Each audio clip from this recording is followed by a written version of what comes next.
एक पुरानी कहावत है, बंद मुट्ठी लाख की, खुल गई तो खाक की।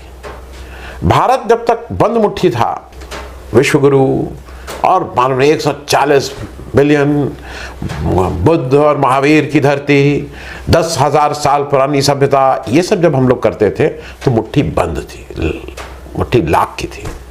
अब जब खुल गई तो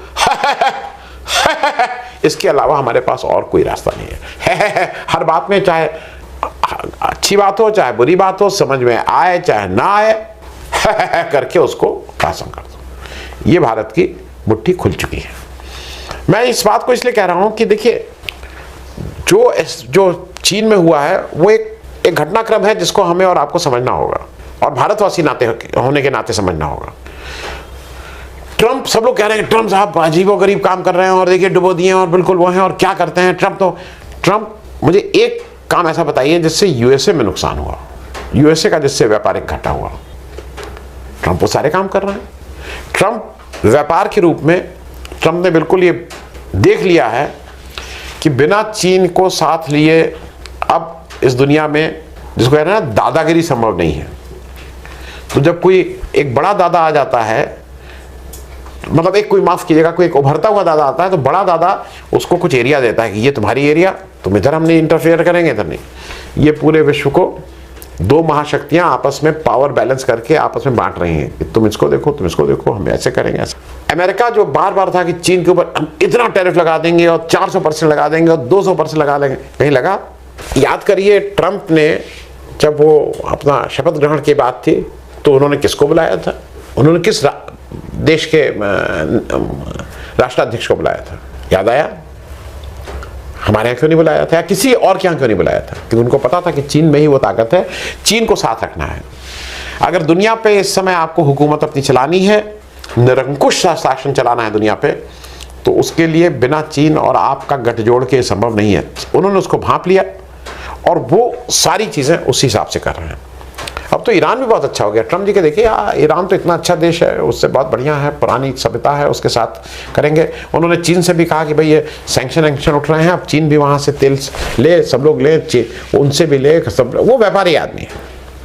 मैं कुछ चीज़ें इसलिए कहना चाह रहा हूँ, अमेरिका हो या कोई भी देश हो, हर देश का जो राष्ट्राध्यक्ष होता है, बहुत सी पॉलिसीज उसके हिसाब से चलती है। देखिए भाई, ट्रंप आ गए हैं, ट्रंप जो है व्यापारी आदमी है, ट्रंप का ये है, ट्रंप अपना टैरिफ वॉर करें, ये होता है।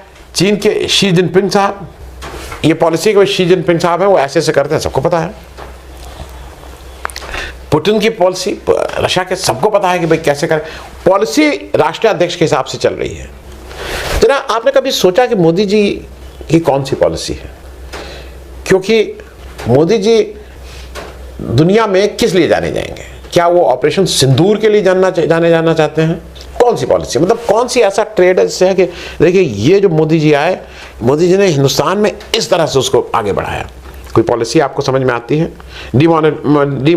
मोदी जी डिमोनेटाइजेशन के लिए देश में हरदम याद रखे जाएंगे, लेकिन क्या वो अपने को उससे एसोसिएट करना चाहेंगे? पूरे विश्व में मोदी जी याद किए जाएंगे अपनी दोस्ती अडानी के साथ के लिए, लेकिन क्या मोदी जी चाहेंगे कि पूरा विश्व उनको उससे याद करे? तो मैं इसलिए भी कह रहा हूं कि सारे राष्ट्रीय अध्यक्ष का एक डायरेक्शन है। यहां पे अगर आपको किसी को समझ में आता हो कि मोदी जी का डायरेक्शन क्या है, ऐसा इस देश के नेतृत्व होने के बाद, तो वो जरा शेयर भी करिएगा, बताइएगा भी, तो उस पर भी थोड़ा रिसर्च करके हम लोग एक और प्रोग्राम करेंगे। ये बात मैं इसलिए कह रहा हूं क्योंकि ये बात वो जो नेतृत्व करता है, और खास करके डेमोक्रेसी में, वो उस पूरे राष्ट्र के अभिव्यक्ति की बात होती है। कैसे राष्ट्र सोच रहा है, कैसे वो कर रहा है। इसीलिए भाई मेजॉरिटी का रूल है, मेजॉरिटी के नेता हैं। यहाँ पे क्या आपको लगता है कि ऐसा हो रहा है? हमने कौन सी, हमारी कौन सी हम छोटे, मतलब इंटरनेशनल छोड़ दीजिए, अरविंद केजरीवाल भाई, वो शिक्षा और हॉस्पिटल, लाख उसमें कही, उसमें घपला हुआ, उसमें चोरी हुई, उसमें ये हुआ, शिक्षा हो। हम तो यहाँ तक कहेंगे उत्तर प्रदेश, योगी आदित्यनाथ भाई, बुलडोजर आइडेंटिफाइड है ना कि नहीं? अगर कहीं कुछ होगा ऐसा तो बुलडोजर चला देंगे। आप ऐसा कौन सा काम किए हैं जिससे विश्व पटल पे आपको याद रखा जाए, और खास करके विदेश नीति के हिसाब से? कि आपने ये कह दिया कि भाई ये हमारे साथ बिल्कुल आएगा, हम इसके साथ तो खड़े हैं। अमेरिका आज बिल्कुल विदेश नीति में बिल्कुल स्पष्ट है, इजराइल के साथ हम खड़े हैं तो खड़े हैं। इजराइल जो बिल्कुल ही खत्म होके मतलब दफन होने वाले थे जब, अब इसलिए दिखाया। आप जहां पीछे से टॉप कर रहे हैं उन ऑर्गेनाइजेशंस में आप जाते हैं, आप अपनी बात कहते हैं, आपकी बात मानी नहीं जाती है, आप फिर वापस चले आते हैं। आप अपने सार्क और नैम को क्यों नहीं रिवाइव कर रहे हैं? आप क्यों नहीं ताकत ले रहे हैं उस सार्क और नैम से, जो आपकी ताकत है, जहां पे आपकी बात सुनी जाएगी? उस पर सीधे सीधे है कि आपकी विदेश नीति फेल है। आपने सारे पड़ोसियों से इतने झगड़े कर रखे हैं, चाहे वो चीन हो, चाहे वो पाकिस्तान हो, चाहे वो बांग्लादेश हो, चाहे वो मतलब हर एक से झगड़ा कर रखा है। आप झगड़ा कर रखा है, या अडानी जी को ने वहां कुछ बेच रखा है तो वहां की पब्लिक उनसे गुस्सा है। तो आपकी जो स्ट्रेंथ है आप उसको छोड़ के यहां जा रहे हैं। और मैं ये बात इसलिए कह रहा हूं कि दिक्कत यह है कि जब आपका एससीओ में आपकी बात नहीं सुनी जाती। दोस्तों, अचानक पाकिस्तान के बारे में अमेरिका को फिक्र हो गई। वही अमेरिका जो बड़ी लल्लो चप्पो करता था और ऐसा पाकिस्तान और वैसा पाकिस्तान, ये वो अचानक इंटेलिजेंस कम्युनिटी में एक फिक्र का माहौल है, if I may use that word, कि पाकिस्तान एक इंटरकॉन्टिनेंटल बैलिस्टिक मिसाइल बना रहा है। That is the entire premise of this video, that Pakistan is supposedly making an intercontinental ballistic missile। अच्छा, इसके पहले कि पाकिस्तानी खुश हो जाए, मैं आपको यह बताना चाहता हूं कि चाहे शाहीन 2 हो, शाहीन 3 हो, अबाबील हो, ये सारी की सारी चाइनीज मिसाइल्स हैं।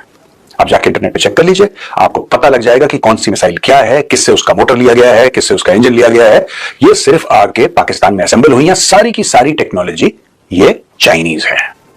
एक और चीज, कभी आपने देखा पाकिस्तान ने कोई माइक्रोवेव ओवन बनाया हो, पाकिस्तान ने कोई वॉशिंग मशीन बनाई हो, पाकिस्तान ने कोई मोटरसाइकिल बनाई हो, या पाकिस्तान ने कोई सिलाई की मशीन बनाई हो? नहीं ना। तो दोस्तों, जो देश सिलाई की मशीन नहीं बना पाता वो इंटरकॉन्टिनेंटल बैलिस्टिक मिसाइल कैसे बनाएगा? जाहिर सी बात है, ये टेक्नोलॉजी बाहर से आई है, क्योंकि पाकिस्तानी कभी आतंकवादियों के अलावा तो और कुछ बनाते नहीं है, या तो आतंकवादी बनाते हैं, दूसरों को बेवकूफ बनाते हैं। अब ये टेक्नोलॉजी आई क्यों? सबसे बड़ी बात, आई क्यों? ये हुआ क्यों है? अब आप ही बोलेंगे साहब, इंटरकॉन्टिनेंटल बैलिस्टिक मिसाइल मतलब 5000, 8000, 12000, 15000 किलोमीटर की मारक क्षमता वाला एक वेपन, और पाकिस्तान का दुश्मन तो भारत है। तो अगर भारत पे ही उसने मिसाइल मारनी है, चाहे न्यूक्लियर मिसाइल क्यों ना हो, तो क्या उसके लिए अबाबील जो है वो काफी नहीं है, या शाहीन 2 या शाहीन 3 जिसका तकरीबन 2500 किलोमीटर का रेंज है, 2750 approximately, give or take a few hundred here and there, I may be slightly off but वो 300 किलोमीटर्स। अगर ये इसका स्टेटेड रेंज है तो क्या ये काफी नहीं है? They can hit peninsular India, they can hit any part of India with this missile। अब पाकिस्तान को क्या जरूरत है कि पाकिस्तान इंटरकॉन्टिनेंटल बैलिस्टिक मिसाइल बनाए? अब दोस्तों, क्या कारण है? ये कारण मैं आप समझा देता हूं आपको। देखिए, दो बातें हैं। पहली बात तो यह है कि चाइना पाकिस्तान को इंटरकॉन्टिनेंटल बैलिस्टिक मिसाइल बनाने की टेक्नोलॉजी दे क्यों रहा है? ये तो हमने प्रूव कर दिया कि पाकिस्तान की खुद की कैपेबिलिटी नहीं है, ये चाइना से लेता है। सबका सब, एवरीथिंग इज चाइनीज सप्लाइड। अब ये सोचिए कि अगर चाइनीज सप्लाइड है तो चाइना सप्लाई कर क्यों रहा है? ये तो हम पहले भी डिस्कस कर चुके हैं कि साहब, जो चाइना है वो भी इंडिया की तरक्की से परेशान है। हम ये भी डिस्कस कर चुके हैं कि जो आतंकी घटनाएं होती हैं, कहीं ना कहीं पीठ पीछे चाइना का आशीर्वाद है, करता पाकिस्तान है। करता पाकिस्तान है, करवाने वाला कोई और है, राइट? इसीलिए जब भारत जाता है यूनाइटेड नेशन सिक्योरिटी काउंसिल और द रेसिस्टेंस फ्रंट, TRF, जो कि लश्कर तैयबा का एक फेस है, उसका एक फ्रंट है, उसको बैन करवाने की बात करता है, तो चाइना कहता है नहीं, इसको मत करो। चाइना का क्या मतलब है? चाइना का क्या मतलब है जैश ए मोहम्मद से, मौलाना मसूद अजहर से? चाइना का क्या मतलब है हाफिज सईद से?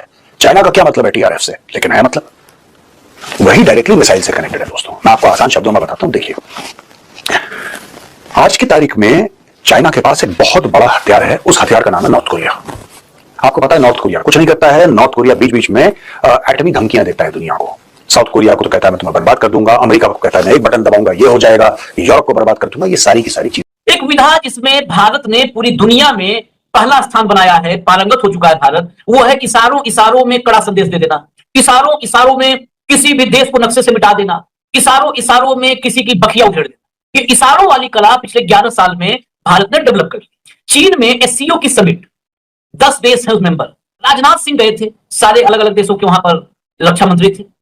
राजनाथ सिंह ने इशारों इशारों में कड़ी निंदा और कड़ा संदेश ऐसे इस तरीके से दिया, ऐसे कड़ी निंदा और कड़ा संदेश।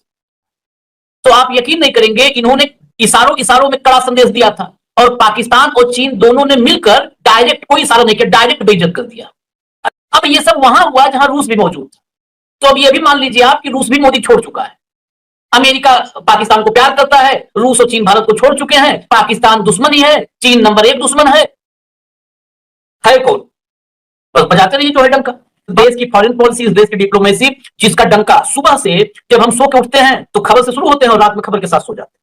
तो सुबह से खबर एक चलने लगी कि राजनाथ सिंह चीन में एससीओ की मीटिंग में भयंकर डंका बजा रहे हैं। पूरा एकदम उन्होंने धज्जियां उड़ा दी हैं चीन और पाकिस्तान दोनों की। हाँ, इशारों में इतना कड़ा संदेश। आशीष, मुझे यही समझ में नहीं आता, जब पाकिस्तान के साथ हमने आक्रमण किया, ऑपरेशन सिंदूर पाकिस्तान के ऊपर रिटेलिएट किया, हमने सीज फायर पाकिस्तान के साथ किया, इशारों में किसी देश के साथ तो नहीं किया। पाकिस्तान ने भारत के एस्टेब्लिशमेंट पे हमले किए, भारत ने रिटेलिएट किया, करारा जवाब दिया। ये सारा पाकिस्तान के साथ हुआ, पूरा विश्व को पता है। फिर पाकिस्तान का नाम लेने में परहेज की। किस बात ने रोका पाकिस्तान का नाम लेने? हमने पाकिस्तान पे ऑपरेशन सिंदूर पाकिस्तान के खिलाफ लॉन्च किया था। नाश का नाम लेकर उजागर नहीं कर सकता, वो देश कितना कमजोर होगा ये दिखाई देता है। आज राजनाथ सिंह जी ने 148 करोड़ लोगों का अपमान किया। आज राजनाथ सिंह ने मेरे शहीदों का अपमान किया, जो इस जो युद्ध हुआ छोटा उसमें जो शहीद हुए। आज राजनाथ सिंह ने मेरे फौजों का अपमान किया। हमारे फौज ने टारगेट पाकिस्तान किया। ये कमजोर रक्षा मंत्री नाम लेने में शर्म आ रही है उनको पाकिस्तान की। क्यों जाते हैं ऐसे संगठन में जहां बेइज्जत करवानी होती है, जहां तुम्हारी सुनवाई नहीं है, जहां सुनवाई नहीं है, जहां तुम्हें इज्जत नहीं मिलती, वहां जाकर बेइज्जत करने की क्या मतलब है? क्यों प्रधानमंत्री गए थे G7 में? क्या हुआ G7 में? बहुत बोला है प्रधानमंत्री ऐसे इशारों में। क्या G7 ने कोई आतंक के खिलाफ प्रस्ताव पारित किया? G7 के लोगों ने इधर से सुना और इधर से निकाल दिया। जहां तुम्हारे शब्दों की कीमत नहीं, वहां शब्द खर्च नहीं करने चाहिए। ये बोलने वाले की बेइज्जती होती है। आज राजनाथ सिंह फिर एक बार देश को बेइज्जत करा है। बोलते करे ये पाकिस्तान साथ में बैठा है, शर्म आनी चाहिए तुमको। और चीन पाकिस्तान का समर्थन कर रहा था, आपको तब भी शर्म आनी चाहिए। आज कोऑपरेशन की बात करते हो। एक जिक्र इसमें रह गया, जो प्रस्ताव वहां पारित हुआ, जिसमें डॉक्यूमेंट पे साइन करने से मना कर दिया, उसमें बलूचिस्तान का जिक्र था।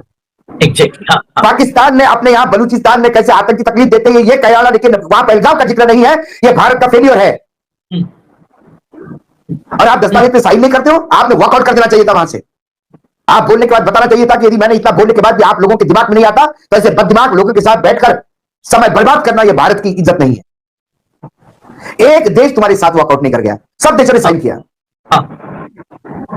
इसके मायने आपने वो भी कहा कि हमने 11 डेलीगेशन भेजे विदेशों में बताने के लिए पाकिस्तान। और 11 डेलीगेशन क्या करके आए? राजनाथ जी जरा पूछिए उनको जाके। गाने गा के आए, शॉपिंग करके आए, पर्यटन करके आए, फोटो खिंचवा के आए। आश्चर्य की बात है कि जो ईरान कल ईरान जय हिंद कह रहा था, जो ईरान कल 24 घंटे नहीं हुए, या जब ये जय हिंद जय ईरान कह रहा था, तब ईरान भी साथ नहीं भारत के। और क्यों साथ देगा भारत के? क्यों साथ देगा? जब अंतरराष्ट्रीय कानूनों का उल्लंघन हुआ, तो इजराइल वहां आक्रांता बनकर अटैक करता है, अमेरिका अटैक करता है, और शेंघाई कॉर्पोरेशन ने जब उस ईरान के खिलाफ, ईरान के फेवर में, ईरान का समर्थन करते हुए, ईरान का साथ देते हुए शेंघाई कॉर्पोरेशन ऑर्गेनाइजेशन ने प्रस्ताव पारित किया, तो भारत ने उनको लिख के दिया कि हम इस प्रस्ताव के साथ नहीं है।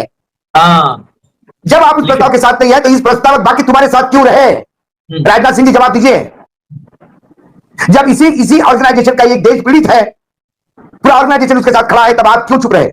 आप क्यों उससे अलग थलग हो गए? और आज पहलगाम में आप वहां समर्थन मांगने गए, कम से कम सोच लेते मांगने के पहले। ईरान पूछता तो क्या जवाब देता? क्या अमेरिका बाप हो गया सबका? अमेरिका ने बोल दिया वो परमाणु बना रहे, इजराइल ने बोल दिया परमाणु बना रहे, और आप मान रहे हो? और यूनाइटेड नेशंस कह रहा है कि वो नहीं बना रहे हो, तो आप उसको सुनने को तैयार नहीं हो। क्योंकि शंघाई कॉर्पोरेशन के खिलाफ, उस प्रस्ताव के खिलाफ आपको जाना था, या आपके बाप ने आपको फोन करके बोला था? शर्म आती है। आपको जाना ही नहीं चाहिए था एसओसी में। एसओसी से इस्तीफा दे दीजिए, हटे उस ऑर्गेनाइजेशन को। जहां तुम्हारी सुनवाई नहीं, जहां तुम्हारी शब्दों की कीमत नहीं, जहां तुम्हें इज्जत नहीं है। जब राजनाथ सिंह जी कहते हैं और उनका नहीं, तो 140 करोड़ देश के कहीं ना कहीं प्रतिष्ठा में कमी आती कि हमारा कंपैरिजन अब बार बार पाकिस्तान से हो रहा है। पाकिस्तान ने देखिए बलूचिस्तान को लिया है, हमारा रेजोल्यूशन में नहीं हुआ। ये स्थिति बहुत अच्छी नहीं है, जैसे मैं मतलब मेरे लिए बहुत अच्छी स्थिति नहीं है। भारत को बिना देर किए अपनी विदेश नीति में, और ये एस जयशंकर साहब के बस का नहीं है। We need a political leader, we need someone with जो स्टेट्समैनशिप हो जिसके पास, और वो कम से कम भारत की जो विदेश नीति है उसको ठीक से ड्राइव करें। नहीं तो आप 20 देश हैं तो 19वें नंबर पे हैं, 192 देश हैं तो 150वें नंबर पे, कुछ इसी तरह आपकी स्थिति रहेगी। आप अपने में खुश होते रहेंगे, लेकिन आपकी बात छोटे फोरम पे भी लोग सुनना बंद कर दिए हैं। आगे भी और दिक्कत आने वाली है जब कोई आपकी बात ही नहीं सुने। यूएसए नंबर 1 पे है पर कैपिटा इनकम के हिसाब से बोल रहा हूं मैं। कह रहा हूं ये देश, आप किसके साथ दोस्ती कर रहे हैं?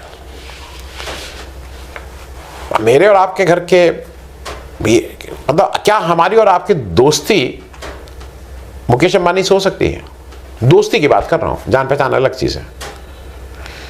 ये बेमेल दोस्ती है, बेमेल ऑर्गेनाइजेशन है। यूएसए G20 में यूएसए नंबर 1 जो सबसे समृद्ध, सबसे ज्यादा पर कैपिटा इनकम है, 89,105, $89,105 पर व्यक्ति है। कुल 19 + 2 21 है, और उसमें भारत 19वीं पायदान पे सबसे नीचे है। इसके पीछे अफ्रीकन यूनियन है, सबसे नीचे भारत बैठा हुआ है। हम इस फोरम के सदस्य हैं। अब आ जाइए ब्रिक्स। ब्रिक्स में भारत है, मतलब भारत के ब्रिक्स बहुत अहम है। 10 देश हैं, और उस 10 देश में नंबर 1 वाला देश जो है, सबसे ज्यादा पैसा जिसके पास है उन 10 देशों में पर कैपिटा इनकम, वो है यूएई।